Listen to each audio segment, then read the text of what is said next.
Hello বন্ধুরা, আজকে তোমাদের মাঝে নিয়ে আসছি আরেকটা ক্যালিওগ্রাফি। পুরোটা দেখতে রবিন ফাইন আর্টস একাডেমির পাশে থাকো। প্রথমত আমরা এখানে 4টা জিনিস নিয়ে নিয়েছি: মার্কার, পেন আর অনেক কিছু। তো যদি শিখতে চাও দেখো, লক্ষ্য করো, আমি পেন্সিল দিয়ে আগে প্রথমত আরবির হরফগুলো আমি পেন্সিল দিয়ে ড্রয়িং করে নিচ্ছি।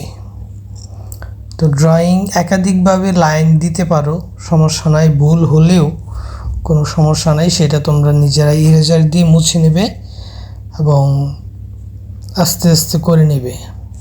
তা আমি প্রথমত আসলে পেন্সিল দিয়ে অনেকবার করে আমি এইখানে কয়েকবারও অবশ্যই ইরেজার দিয়ে মুছেছি। মোটামুটি পেন্সিল দিয়ে আঁকা শেষ। এবার মার্কার দিয়ে আমি কালার করে দেব, জাস্ট কালো করে দিচ্ছি, ব্ল্যাক মার্কার। প্রথমত আসলে মোটাটা দিয়ে করেছি যেন আসলে খুব দ্রুত কাজটাকে ক্যালিগ্রাফির কাজটাকে শেষ করা যায়।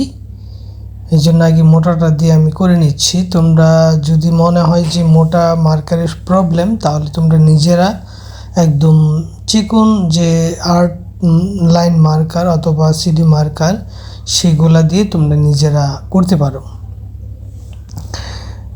কারণ চিকনটা দিয়ে করলে বাইরে যাওয়ার সম্ভাবনা কম থাকে। তো আমি খুব দ্রুত দেখানোর জন্য আসলে মোটাটা নিয়েছি, যেন তাড়াতাড়ি শেষ করা যায়। তো এখন আমি চিকন দেখো সিডি মার্কারটা নিয়ে পার্মানেন্ট মার্কার সেটা সাইড দিয়ে আস্তে আস্তে শেষ ফিনিশিংয়ের কাজটুকু করছি। মানে একদম আরবি হরফের যে ডিজাইনিং ফর্ম, সেটাকে নিয়ে ধীরে সুস্থিতে আস্তে আস্তে করছি। কোথাও মোটা, আবার কোথাও চিকন, একটু লক্ষ্য করতে হবে কোথায় কীভাবে কতটুকু করছি। একদিকে চিকন।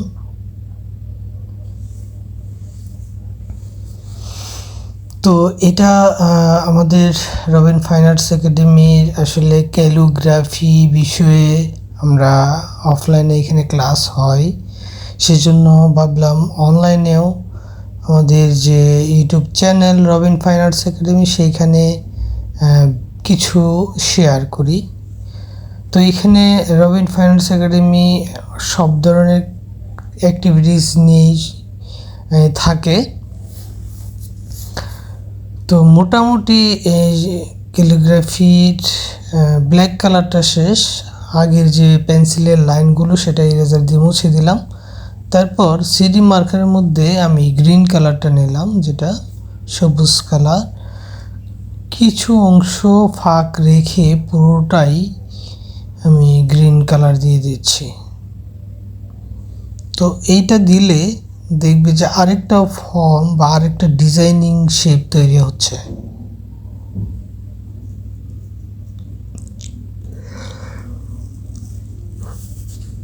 তো এইটা দেওয়ার পরে চাইলে তোমরা একাধিক আরও অন্যান্য কালারও দিতে পারো, যে একেবারে যে গ্রিন কালার দিতে হবে বিষয়টা তা নয়। তোমরা চাইলে আরও অন্যান্য রেড,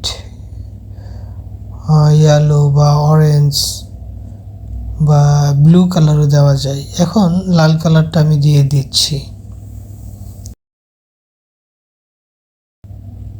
তো লাল কালারটা সব দিকে দিচ্ছি না, জাস্ট উপরের অংশটুকুতে ফিল আপ করে দিচ্ছি, যেখানে যতটুকু লাইন কার্ভ করা যায়। শেষ। কেমন লাগলো জানাবে। ধন্যবাদ সকল।